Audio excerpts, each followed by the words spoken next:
say you're one of those people.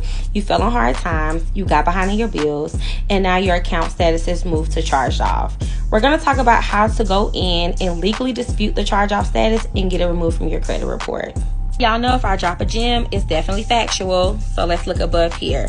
So what the IRS is basically stating is, once the account has moved over into charge-off status, the lender has accepted the fact that they're not going to be able to collect the debt, right? So what they're going to do is file this on their taxes as discharge debt.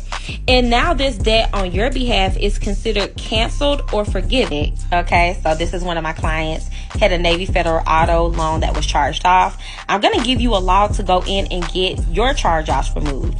So we're going to use 15 USC 1681 EB.